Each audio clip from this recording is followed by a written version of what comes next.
लोकप्रधानमध्ये आपलं सर्वांचं स्वागत आहे। आज आपण एका महत्त्वाच्या मुद्द्यांवरती जनतेसमोर येत आहोत।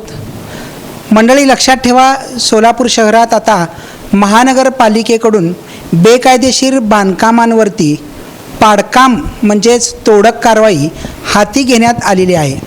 आज सकाळीच तुम्ही पाहिलेलं असाल, लोकप्रधानच्या माध्यमातून आम्ही दाखविलेलं आहे की कशा पद्धतीने महानगरपालिका जे मागच्या वर्षी जे 96 बेकायदेशीर बांधकाम परवाना घेतल्याचं आढळून आलेलं होतं आणि त्यानंतर एकूण महानगरपालिकेच्या 4 अधिकाऱ्यांवरती गुन्हा नोंदवून कारवाई महानगरपालिकेने केलेली होती। त्याच्यानंतर आता या 96 बेकायदेशीर बांधकाम परवाना घेतलेल्या इमारतींना संधी देण्यात जी आलेली होती महानगरपालिकेकडून की नियमितीकरण करून घ्या आणि नियमितीकरण ज्या इमारतींमध्ये ज्या अपार्टमेंट सोसायटी किंवा स्वतंत्र बंगल्यांचं नियमितीकरण होऊ शकतं कायद्यात बसवून, त्या नियमांतर्गत अनेकांनी आपापल्या पद्धतीने महापालिकेकडून अर्ज करून ते जागा किंवा अपार्टमेंट किंवा फ्लॅट्स किंवा गाळा अथवा घर, स्वतंत्र घर हे नियमित करून घेतल्याचं आपल्याला समोर आलेलं आहे। मात्र एकूण 35 जण असे आहेत, 35 इमारती किंवा घर म्हणा अशा आहेत की ज्यांना महानगरपालिका हे कायद्यात बसवून नियमित करून देत नाही आहे आणि ते नियमितीकरण शक्य नसल्याचं एकंदरीत महानगरपालिकेच्या त्या जे बांधकाम परवानाचा जो विभाग असतो त्यांच्या लक्षात आलेलं आहे। त्यामुळं ही बांधकामे हे इमारतींमधील काही गाळे, पार्किंगची जागा हे नियमितीकरण न करून देता आता त्याला पाडकाम कारवाई हाती घेण्यात आलेली आहे। तत्पूर्वी त्याआधी महानगरपालिकेच्या या नोटिसीला उत्तर देत या 35 जणांपैकी अनेक जणांनी सोलापूरच्या जिल्हा व सत्र न्यायालयात दाखल केलेली होती याचिका। मात्र त्या याचिकेला सोलापूरच्या कोर्टाने जे काही आहे ते महापालिकेच्या बाजूने निकाल देत या महानगरपालिकेच्या तोडक कारवाईस हिरवा कंदील दाखवल्याचं एकंदरीत आपल्याला पाहायला मिळत आहे। आता विशेष म्हणजे मी जास्त माहिती देत नाही तुम्हाला, या बाबतीत तुम्हाला पार्श्वभूमी माहीतच आहे। मात्र आता आज मला हे लक्षात आलं की ज्या ठिकाणी हे बांधकाम तोडक कारवाई सुरू होती त्या ठिकाणी जेव्हा मी तिथं गेलो तर अनेक जण जे होते, फ्लॅटधारक असो, गाळेधारक असो, त्यांनी माझ्याशी संवाद साधला। आम्ही त्यांच्याशी संवाद साधलो, त्यातून हे दिसून आलेलं आहे की नेमकी आपल्याला जाणून घ्यायचं आहे की चूक कोणाची आहे, महानगरपालिकेच्या अधिकाऱ्यांची आहे, पालिका प्रशासनाची आहे की संबंधित बिल्डरची आहे की फ्लॅट ऑनर्सची आहे।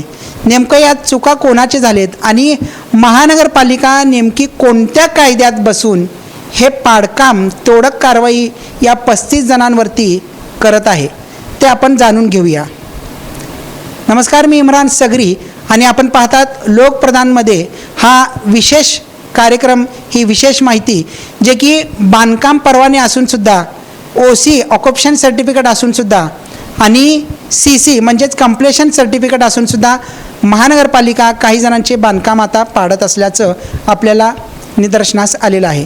नेमकं आपण तेच जाणून घेऊया की हे सगळं असताना देखील महानगरपालिका आता या 35 जणांवरती तोडक कारवाई का करत आहे ते आपण जाणून घेणार आहोत। नेमकं आज तेलंगी पाशापेठ येथील जे तळमजल्याचं स्क्वेअर 1 इमारतीचं जे तळमजला गाळे पाडण्यात आले आणि अशी माहिती समोर येते की त्यांचे काही त्या इमारतीमधले काही फ्लॅट्स ज्या धारकांना जे आहे नोटीस बजावण्यात आलेली आहे आणि त्यांना ते रिकामं करण्यासाठी सांगलेलं आहे, जेणेकरून महानगरपालिका ती इमारतीमधले बेकायदेशीर बांधकाम जे आहे ते पाडणार आहे।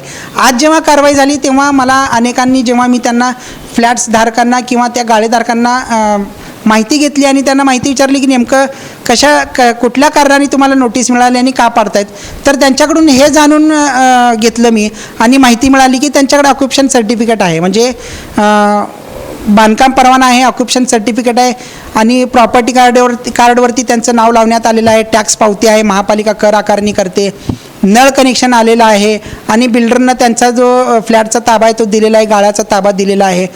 तरीसुद्धा त्यांचं म्हणणं होतं की आमचं हे पाडकाम पाडत आहे महानगरपालिका आणि आम्ही नियमितीकरणासाठी महापालिकेकडे आमच्या बिल्डरच्या मार्फत अर्ज देखील दाखल केलं होतं। मात्र महानगरपालिका हे आमचं ऐकून न घेता आज आम्ही कोर्टातून ह्या कोर्टाने दिलेल्या हिरव्या कंदीलला आदेशाला आम्ही स्टे आणण्यासाठी आमचे वकील कोर्टात असतानासुद्धा आज ही पाडकाम कारवाई सुरू आहे।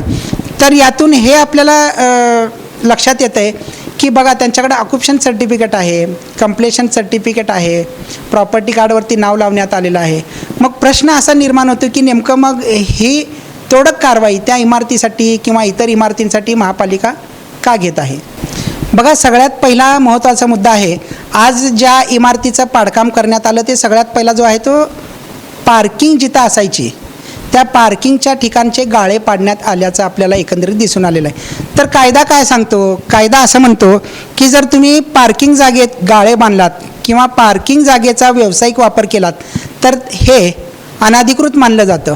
त्यामुळंच महानगरपालिकेकडून जरी तुम्हाला OC मिळाला असेल, CC म्हणजे कंप्लेशन सर्टिफिकेट मिळाला असेल किंवा तुमचं प्रॉपर्टी कार्डवरती नाव लावलेलं असेल, तरीही महानगरपालिका अशा पद्धतीने हा OC जो आहे तो बेकायदेशीर वापर करत असल्याकारणाने रद्द करून हे पाडकाम करत असते.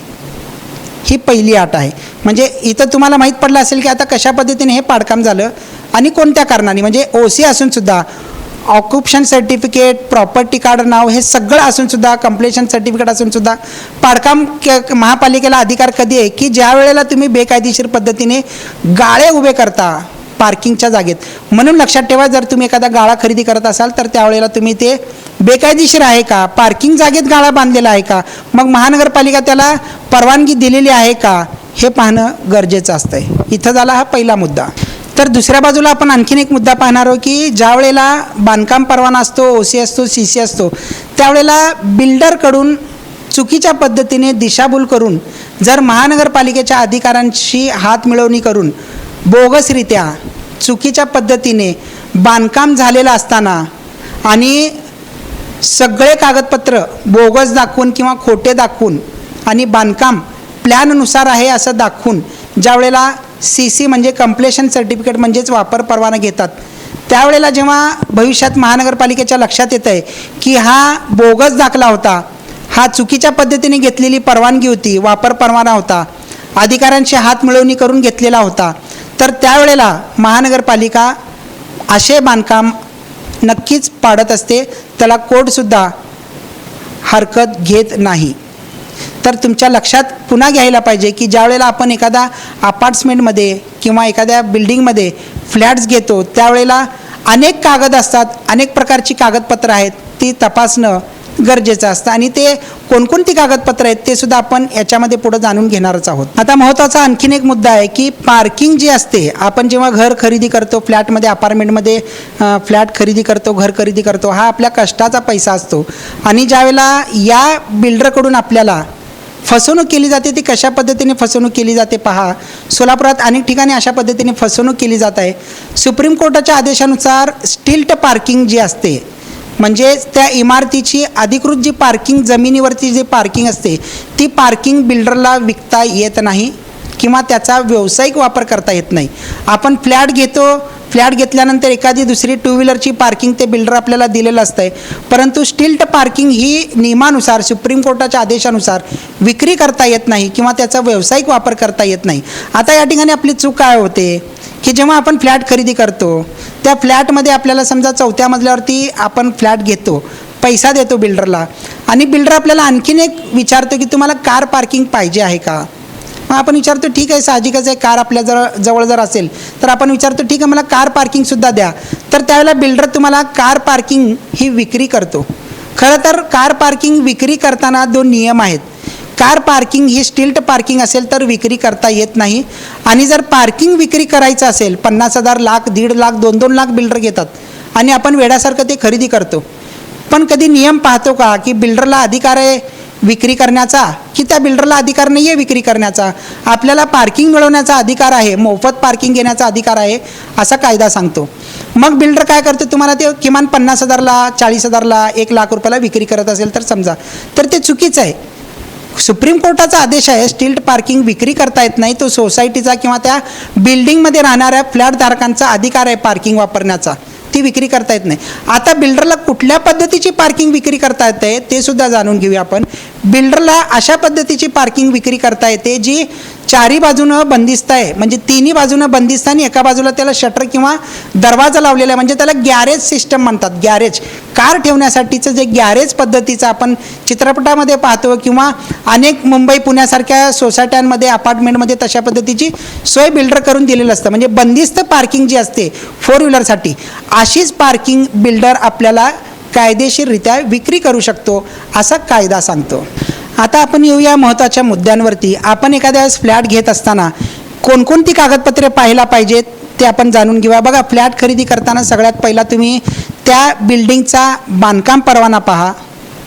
मग त्या बिल्डिंगमध्ये जो अपार्टमेंट आपण फ्लॅट घेतो आहे किंवा ती बिल्डिंग घेतो आहे किंवा त्या बिल्डिंगमधला एखादा गाळा घेतो आहे, तर त्या ठिकाणी मंजूर नकाशा, मंजूर प्लॅन ज्याला आपण म्हणतो, महानगरपालिकेने जो मंजूर प्लॅन करून दिलेला असतो त्या प्लॅननुसार बिल्डिंग तयार झाली आहे का, त्या प्लॅननुसारच फ्लॅट तयार झालेला आहे का, पार्किंग सोडण्यात आलेली आहे का, त्या प्लॅननुसारच बाल्कनी, टेरेस हे सगळं लिफ्ट बनवण्यात आलेली आहे का, आणि त्या प्लॅननुसारच फायर एनओसी घेतलेली आहे का. म्हणजेच फायर एक्झिस्ट, एमर्जन्सी एखाद्या बिल्डिंगमध्ये आग लागली तर एमर्जन्सी कशा पद्धतीने आपण बाहेर पडू, त्याचे स्टेअर्स म्हणजे शिड्या कशा आहेत, पायऱ्या कशा आहेत, फायर एनओसी फायर सेफ्टीची सुरक्षा यंत्रणा लावण्यात आलेली आहे का नाही, हे सगळं पाहणं गरजेचं असतं.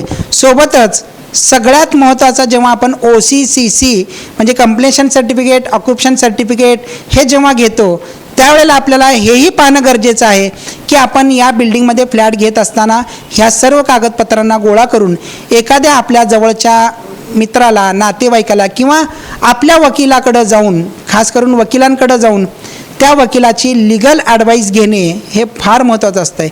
वकिलांकडून आपल्याला लिगल ॲडवाईस घेऊन वकिलांकडून ग्रीन सिग्नल मिळाल्यानंतरच ती प्रॉपर्टी, तो फ्लॅट खरेदी करणं योग्य ठरतं आहे. आता या सगळ्यांपासून वाचण्यासाठी आपल्याला एक महाराष्ट्रात रेरा म्हणून कायदा आहे. रेरा म्हणजे Maharashtra real estate regulatory authority of Maharashtra. हा जो कायदा आहे, महारेरा, रेरा ज्याला आपण म्हणतो, तो कायदा कधी लागू होतो, एखादा 500 चौरस मीटरपेक्षा जास्तचं बांधकाम एखादा बिल्डर आपल्याला करत असेल किंवा 8 मजल्यांपेक्षा जास्त, म्हणजे 8 फ्लॅटपेक्षा जास्त, त्याची काही संज्ञा आहे, किती स्क्वेअर फीटमध्ये फ्लॅट असले पाहिजेत, किती जागा असली पाहिजे, तर त्याच्यापेक्षा जास्त जर होत असेल बांधकाम आणि अपार्टमेंट तयार होत असेल, फ्लॅट्स संख्या वाढत असेल, तर रेरा रजिस्टर्ड करणे हे महाराष्ट्रात कंपल्सरी आहे. रेरा रजिस्टर असलेलेच अपार्टमेंट फ्लॅट्समध्ये शक्यतो आपण फ्लॅट्स घेणं योग्य ठरतो, कारण महारेराच्या वेबसाईटवरती सर्व प्रकारचे कागदपत्रे वेळोवेळी ऑडिट करून त्या संबंधित बिल्डरला त्या वेबसाईटवरती लोड करावे लागतात आणि ते कागदपत्र महारेरा तपासत असतो. महारेरा रजिस्टरमध्ये आपण जर एखादा फ्लॅट बुकिंग केलं आणि आपल्याला वेळेवर मिळत नसेल तर आपल्याला बिल्डर विरोधात कारवाईसाठी अर्ज दाखल करता येतो. बिल्डरवर कारवाई देखील होते आणि आपला पैसा जर अडकलेला असेल तर पैसा परत मिळण्यासाठी आपल्याला अनेक मार्ग हे निर्माण झालेले असतात. म्हणून लक्षात ठेवा, फ्लॅट घेताना अनेक बाजू तपासणं गरजेचं आहे. विशेष करून जेव्हा आपण फ्लॅट खरेदी करतो हे आपण चिचुके देत नसतो, आपण कष्टाचा आपला पैसा देत असतो. त्यासाठी आपण OC/CC बांधकाम परवाना आणि बांधकाम मंजूर नकाशाप्रमाणे बांधकाम मंजूर प्लॅननुसार बांधकाम झालेलं आहे का नाही हे सगळं पाहणं गरजेचं आहे. आपल्याला जर समजत नसेल तर आपण लिगल ॲडवायझर, लिगल ओपिनियन घेणंसुद्धा या ठिकाणी महत्त्वाचं ठरतं आहे. महत्त्वाचा मुद्दा असा आहे की मला लक्षात आलं की अनेक जण आता म्हणतात, आजच ज्या वेळेला मी मुलाखत घेत होतो बांधकाम पाडकाम करत असताना त्यातील फ्लॅटधारकांची, तेव्हा असं लक्षात आलं की त्यांनी म्हटलं की हमको बैंक लोन देता है, बैंक सब कागज पत्र तपास के ही लोन दिया है, फिर इतना सब रहते हुए हमको हमारा लोन है 50-50 लाख रुपए, तो फिर ये क्यों पड़ा है, असा त्यांचा प्रश्न होता. त्या प्रश्नाचं उत्तर मी देऊ इच्छितो की अशा पद्धतीने जर तुम्हाला बँक लोन जरी दिली असेल तर काही ठिकाणी काही बँका ज्या आहेत, जसे की प्रायव्हेट सेक्टरमधल्या बँका ज्या आहेत, मी नाव नाही घेत, परंतु प्रायव्हेट जे फायनान्स कंपन्या आहेत किंवा प्रायव्हेट सोसायटी आहेत, वित्तीय संस्था आहेत, या ज्या आहेत ते तुम्हाला त्यांना लोन देण्यासाठीच ते आहेत. मोबाईल घ्यायला गेलं तरी कागदपत्र न तपासता ते लोन देतात, कारण मोबाईलवर ते अंकुश लावतात, मोबाईल तुमचा एनी टाईम लॉक करू शकतात. तशाच पद्धतीने प्रॉपर्टी कार्डवरती, टॅक्सवरती तुमचं नाव ते ब्लॉक करून टाकतात आणि ऑनरशिप जोपर्यंत तुम्ही लोन फेडत नाही तोपर्यंत त्यांच्याकडे ठेवतात. त्यासाठी काही वित्तीय संस्था, काही वित्तीय बँका ज्या आहेत, फायनान्स करणारे बँका ज्या आहेत खाजगी स्वरूपाच्या, त्या तुम्हाला त्वरित लोन मंजूर करतात. ते जास्तीचे कागदपत्र घेत नाहीत. ते इमारत बेकायदेशीर आहे का कायदेशीर आहेत का काही बँका हे सुद्धा तपासत नाही. त्यामुळं आपण जर बँकेचं लोन घेत असेल तर सगळ्यात पहिला महत्त्वाचं हे लक्षात घ्यायला पाहिजे की शासकीय बँका म्हणजे PUC गव्हर्नमेंट अंडरटेकिंग जे बँका आहेत त्याच पब्लिक सेक्टर अंडरटेकिंग बँकांमधून लोन घ्यायला पाहिजे घरांसाठी, जेणेकरून या बँका जे आहेत तुम्हाला 3-4 दिवसात 8-10 दिवसात लोन देत नाहीत. या बँका प्रॉपर कागदपत्र जोपर्यंत तुम्ही त्यांच्याकडे देत नाहीत, जे की वकिलांकडे आपण जाऊन पूर्ण व्यवस्थित घेत नाहीत, त्याचा सर्च रिपोर्ट घेत नाहीत, त्याचे डॉक्युमेंट्स घेत नाहीत, तोपर्यंत अशा पब्लिक सेक्टर बँका म्हणजे PUC बँका गव्हर्नमेंटच्या बँका या तुम्हाला लोन देत नाहीत. अशा वेळेला आपण लोन घेताना त्याच बँकांकडून लोन घेणं सुद्धा योग्य आहे असं मला वाटतंय. आणखीन एक बाब तुम्हाला मी इथं लक्षात आणून देऊ इच्छितो की आता हे जे 35 इमारती बांधकाम पाडकाम हाती घेण्यात आलेलं आहे त्याचा मूळ मुद्दा काय आहे की तुमच्याकडं सगळे आहेत फ्लॅट्स ओनर्सकडं मी म्हणतो की सगळे डॉक्युमेंट्स आहेत, बिल्डरनं सगळे डॉक्युमेंट्स दिले आहे, OC दिला, CC दिला, बांधकाम परवाना दिला, प्रॉपर्टी कार्डवरती नाव लावून दिलं, मीटर कनेक्शन घेऊन दिलं, सगळं दिलं आहे. नियमात राहून फक्त बांधकाम केलं नसेल तर महानगरपालिका हे बांधकाम बेकायदेशीर म्हणून पाडत असल्याचं एकंदरीत लक्षात आलेलं आहे. आणि दुसरी गोष्ट, हे सगळं जरी ठीक असलं, बांधकाम जरी योग्य असेल तर आणखीन एक मुद्दा तुम्हाला मी लक्षात येऊ देतो की तुमचं सगळं बरोबर आलं, आता प्लॅननुसारच बांधकाम झालं, सगळं झालं. हा मुद्दा महत्त्वाचा आहे, नोट करून घ्या. आता हे 35 पाडकाम का होत आहेत त्याचा महत्त्वाचा मुद्दा असा आहे की ज्या वेळेला हे बांधकाम परवाने घेण्यात आले ते बांधकाम परवाने महानगरपालिकेच्या ऑनलाईन रजिस्ट्रेशन पद्धत सुरू असताना सुद्धा बांधकाम परवाने किंवा CC म्हणजे कंप्लेशन सर्टिफिकेट हे ऑफलाईन पद्धतीने घेण्यात आलेले आहेत. म्हणजेच या जे 4 लोकांवरती पालिकेने अधिकाऱ्यांवरती जी कारवाई केली त्यांना जेलची वारीसुद्धा भोगावी लागलेली आहे. आता ते जामिनावर बाहेर आहेत. अशा या 4 बोगस लोकांच्या बनावट सही शिक्क्याने त्यांच्या सह्याने हे बांधकाम परवाने घेण्यात आलेले आहेत. ह्या बिल्डर लोकांना माहीत होतं की हे बोगस पद्धतीने ऑफलाईन सिस्टमनं देत आहेत आणि ऑनलाईन असताना आपण ऑफलाईन कागदपत्र जुळवाजुळवी करून ऑफलाईन पद्धतीने बांधकाम परवाने घेत आहेत हे कदाचित माहीत होतं किंवा माहीत नसेल तर त्यांनी ती चूक केलेली आहे. त्यामुळंच आज फ्लॅट्स धारकांना हे आज भोगावं लागत आहे. जर माहीत असेल तर यात बिल्डर लोकसुद्धा तितकेच दोषी आहेत, कारण त्यांना माहीत होतं की आपण जे ऑनलाईन सिस्टम असून सुद्धा ऑफलाईन पद्धतीने बांधकामे परवाने घेतोय आणि त्यासाठीच ही सगळ्यात मोठी चूक याच ठिकाणी झाली बिल्डरांची. आणि त्यामुळंच हे कुठंतरी गैरव्यवहार झाला, पैशांचा व्यवहार झाला बिल्डर आणि त्या अधिकाऱ्यांच्या मार्फत दोघांमध्ये संगनमताने. त्यामुळंच हे इमारती हे बांधकाम हे जे गाळे आहेत ते पाडण्याची मोहीम हाती घेण्यात महानगरपालिकेकडून आलेली आहे. यात आता कोण दोषी आहेत ते स्पष्ट करतो मी तुम्हाला. सर्वप्रथम दोषी आहेत ते बिल्डर लोक. अनेक बिल्डर याच्यात स्वतःहून बेकायदेशीररित्या त्या अधिकाऱ्यांचे हात मिळवणूक करून बोगस पद्धतीने बांधकाम परवाने घेतलेले आहेत, कारण त्यांना बोगस पद्धतीने कदाचित गाळे बांधायचे होते, त्यांना पार्किंगची जागा लाटायची होती, त्यांना बेकायदेशीर मजले वाढवायचे होते किंवा त्यांना पार्किंग म्हणा किंवा लिफ्टची जागा म्हणा किंवा NOC फायरची म्हणा किंवा अनेक प्रकारे जे काही बेकायदेशीर कृत्य करायचं होते ते जवळपास ते करायचं होतं. म्हणून की कारण त्यांनी हे बांधकाम परवाने घेतलेत का हा प्रश्न निर्माण होता. म्हणून काही ठिकाणी बेकायदेशीर पद्धतीने सगळं कारभार केल्यामुळं बिल्डर याला सर्वप्रथम दोषी आहेत. त्यानंतर जे अधिकारी आहेत त्या अधिकारी याला दोषी आहेत, कारण ते बेकायदेशीर पद्धतीने काही पैशांचा गैरव्यवहार करून पैसे वगैरे खाऊन करून म्हणजे हे सगळे बांधकाम परवाने दिले, जे की लिगल पद्धतीने ऑनलाईन रजिस्ट्रेशन करून ऑनलाईन पद्धतीने द्यायला पाहिजे होतं तर त्यांनी ऑफलाईन पद्धतीने दिले. त्यामुळं तेही दोषी आहेत. आणि आपण फ्लॅटधारक कसं दोषी, तर आपण सगळे कागदपत्र व्यवस्थितरित्या तपासून हे खरे आहेत का खोटे आहेत का नाही, किंवा ऑफलाईन मिळालेले आहेत का ऑनलाईन मिळालेले आहेत का, ऑनलाईन योग्य की ऑफलाईन योग्य, हे सगळं वकिलांकडून ॲडवाईस न घेता आणि वकिलांचं ओपिनियन न घेता हे आपण खरेदी केलेलं आहे. त्यामुळं आपण देखील या ठिकाणी फसलेलो आहोत हे एकंदरीत आपल्याला सिद्ध होताना दिसत आहे. जाता जाता सगळ्यात महत्त्वाचा मुद्दा तुमच्या मी निदर्शनास आणून देऊ इच्छितो. कन्व्हेन्स डीडचा मुद्दा मी उपस्थित केलेला होता माझ्या मागच्या आजच्या बातम्यांमध्ये. तर कन्व्हेन्स डीड काय असतं ते समजून घ्या. जेव्हा हा फार महत्त्वाचा मुद्दा आहे बरं का, conveyance deed, society act, apartment act, हे खूप वेगवेगळे आहेत, समजून घ्या. आणि तुम्हाला माहिती नसेल तर मी म्हणतो ना, वकिलांचा सल्ला घ्या अपार्टमेंट ॲक्टसाठी, सोसायटी ॲक्टसाठी. काय तर कन्व्हेन्स डीड लक्षात घ्या, आपल्याकडे सगळे कागदपत्र आहेत आणि कन्व्हेन्स डीड नसेल तर काय आपलं नुकसान होतं ते लक्षात घ्या. ज्या वेळेला आपण एखाद्या इमारतीमध्ये एखाद्या बिल्डरकडून अपार्टमेंटमध्ये फ्लॅट खरेदी करतो, त्या फ्लॅटचं जागा जर असेल, कार्पेट एरिया जर आपण समजू 500 स्क्वेअर फीट आहे, तर त्या जागेचेच आपण मालक असतो. कन्व्हेन्स डीड नसेल तर प्रॉपर्टी कार्ड आपल्याला मिळतो, आपलं नाव लावलं जात आहे, परंतु कन्व्हेन्स डीड जर असेल तर काय फायदा होतो ते समजून घ्या. ज्या वेळेला एखादा बिल्डर अपार्टमेंट तयार करतो आणि पूर्ण फ्लॅट धारकांना पूर्ण सगळेच फ्लॅट एक सोसायटी ॲक्टनुसार सोसायटी तयार करून हँडओव्हर करतो, किंवा अपार्टमेंट ॲक्टनुसार अपार्टमेंट पूर्णपणे जागा हँडओव्हर करतो, त्यावेळेला त्या सोसायटीवरती सगळ्या सभासदांचे नाव लावले जातात आणि प्रत्येक फ्लॅटच्या साईजनुसार तितके टक्केवारीनुसार तितके टक्के जागा आपली त्या फ्लॅटच्या व्यतिरिक्त, कार्पेट एरियाच्या व्यतिरिक्त आणखीन काही जागा ज्या आहेत त्या मूळ जमिनीवरती लावली जाते. त्याला म्हणतात सोसायटी रजिस्टर करणं किंवा अपार्टमेंट रजिस्टर करणं आणि कन्व्हेन्स डीड करणं, त्याला सेल डीडसुद्धा म्हणतात, कन्व्हेन्स डीड करणं.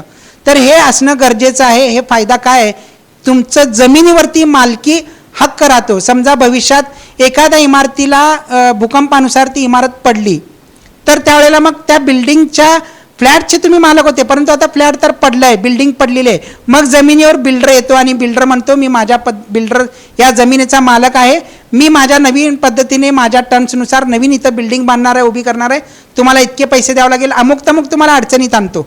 अशा पद्धतीने जर तुमचं सोसायटी ॲक्ट झालेलं असेल, सोसायटी हँडओव्हर जर बिल्डरकडून आपण करून घेतलं सगळेजण मिळून एकजुटीनं आणि कन्व्हेन्स डीड केलं तर त्या जमिनीचा मालक बिल्डर नसतो, आपण सर्व सभासद लोक त्या बिल्डिंगच्या इमारतीच्या जागेवरती आपला हक्क राहतो. म्हणून एखादी इमारत पडली तर त्या जमिनीवर पुन्हा आपल्या पद्धतीने सगळेजण मिळून आपण नवीन इमारत उभी करतो, त्यावेळेला कोणतेही अडचण येत नाही. किंवा इमारत पडल्याचा विचार सोडा, एखाद्या इमारतीत 10 मजल्याची इमारत आहे, 6व्या 7व्या 8व्या मजल्यावरती कुठल्या तरी एखाद्या मजल्यावरती इमारतीला आग लागलं तर अशा वेळेला पूर्ण बिल्डिंग अनेकदा आपण पाहिलेली की जळून खाक होते, म्हणजे पूर्ण जळते, नुकसान होतं आहे. तर अशा वेळेला रिकन्स्ट्रक्शन, रिडेव्हलपमेंट ज्याला आपण म्हणू, ते जेव्हा व्हायचं असेल त्यावेळेला जमिनीवरची जागा ही आपल्या सोसायटीच्या सर्व सभासदांच्या नावे असणं गरजेचं असतं. त्यावेळेला जर आपल्या नावावर नसेल तर बिल्डर आपल्याला अनेक अडचणी आणतो, आपल्याला त्रास देण्याचं काम करतो. म्हणून सोसायटी रजिस्टर्ड होणं गरजेचं आहे आणि ज्या इमारतीमध्ये आपण फ्लॅट घेतोय त्या इमारतीमध्ये सोसायटी रजिस्टर्ड होणं गरजेचं आहे. किंवा रजिस्टर्ड झालेल्या सोसायटीमध्ये, अपार्टमेंटमध्ये असेल रजिस्टर्ड तरच फ्लॅट खरेदी करावा असं मला वाटतंय. आणि कन्व्हेन्स डीड करून घेणं फार महत्त्वाचं आहे, ते बिल्डर करून देणं गरजेचं आहे.